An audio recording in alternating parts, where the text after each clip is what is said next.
Waalaikumsalam warahmatullahi wabarakatuh. Bu ya, ada yang bertanya Bu ya, jika ada seorang istri yang mempunyai suami yang senang melakukan kekerasan dalam rumah tangga Bu ya, suami zalim sehingga akhirnya ya si istri tidak merasakan kebahagiaan dalam pernikahan, sehingga akhirnya menjadi pemicu mungkin untuk berkenalan dengan lelaki di luar Bu ya, sehingga akhirnya dari situ dia ada ketertarikan dengan laki-laki di luar. Lalu akhirnya berkeinginan untuk bercerai karena memang nggak mampu dengan suaminya, jadi ingin memulai hidup baru. Nah, apakah untuk istri model begini ini apakah termasuk yang digambarkan termasuk wanita yang minta cerai yang tidak akan mencium bau surga Bu ya? Yang pertama adalah jika ada seorang istri mempunyai suami yang mohon maaf keras, suka memukul dan sebagainya, innalillah. Dengar semuanya wahai kaum pria. Laki-laki hebat.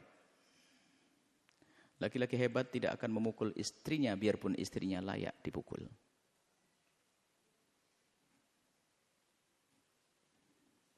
Rendah sekali kalau laki-laki memukul istri.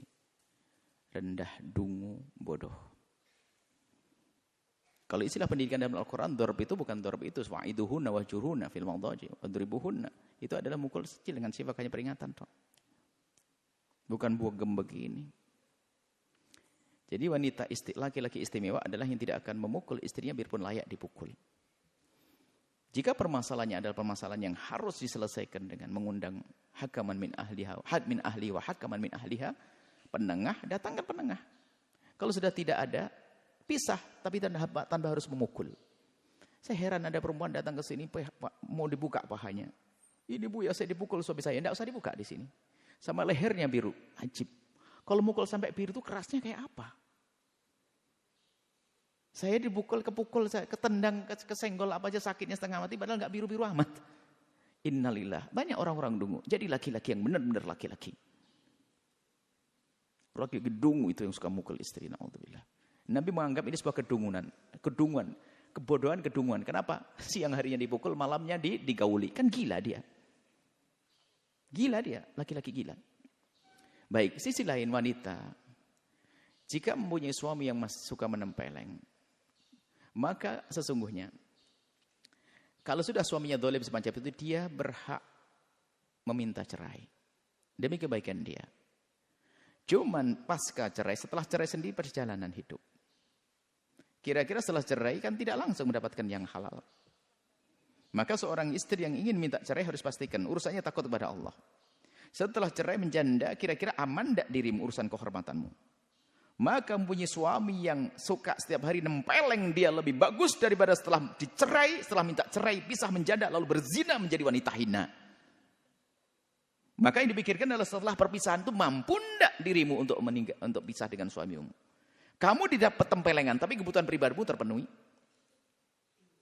Tapi kalau minta, nah setelah pisah, cerai, kalau memang mungkin Anda termasuk orang yang takut urusan syahwat, segera ngambil langkah untuk menikah. Menikah.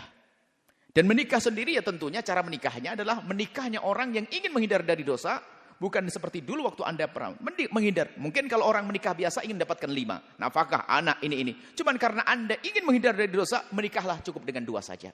Saya tidak minta 5. Jadi permudah, fahamkan maksud yang kamu inginkan. Begitu sebagai ini. Jangan sampai dia sebenarnya nggak perlu dengan 5, saya perlu 2. Tapi dia mencari 5, nggak dapat dia. Mau dia janda anak 5. Tapi yang penting terpenuhi kebutuhannya. Ini harus pahami, cerdas. Sehingga banyak orang menjanda susah cari pasangan. Kenapa? Bukan karena nggak ada yang mau. Dia lupa yang dibutuhkan apa. Cari apa yang kau butuhkan. Halal itu penting, haram itu neraka.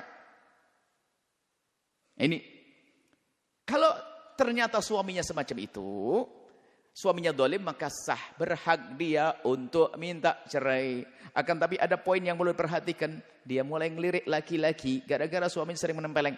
Tutup lirikanmu dulu, baru urusi perceraian. Jangan sampai, bahkan kalau perlu berjanji, saya nanti kalau menikah tidak dengan laki-laki yang menjadikan saya melirik dia, supaya Anda terbebas daripada zalim kepada suami. Ini repot gara-gara itu. Kadang-kadang kemesraan hilang, atau mungkin berubah pikirannya seorang istri itu bukan karena kekejaman suami, karena dianya sudah mulai lirik. Sehingga karena sudah melirik yang lainnya sudah, karena namanya harapan itu lain dengan kenyataan. Harapan itu kan khayalan, belum tentu ada, kadang-kadang juga tidak ada. Seolah-olah laki-laki itu bakal memberikan gini. Sehingga suaminya menempeleng seminggu sekali saja menjadikan dia kecut hati sama seolah dia. Tak tahunya menikah dengan dia setiap hari ditempelengi. Bisa jadi begitu kok. Makanya jangan gampang terbuai oleh khayal sementara masih punya suami, pikirannya kemana-mana, itu kotoran hati. Bersihkan hatinya dulu, baru setelah itu dia berpikir untuk masalah perceraian. Karena dia berhak minta cerai karena suaminya suka mukul. Urusanmu dengan Allah. Pengkhianatan Allah melihat semuanya. Banyak wanita semacam itu ditolimi oleh suaminya, tidak mau minta cerai tapi tetap berurusan dengan laki-laki lain. Wah, dosanya double dia, naudzubillah. Dosa menjadi dosa kepada Allah dan dosa dia menjadi suaminya orang, masih punya suami lalu dia melakukan kehinaan. Hati-hati wahai para wanita. Semoga ini wanita-wanita mendengar mulia semuanya. Laki-laki mulia.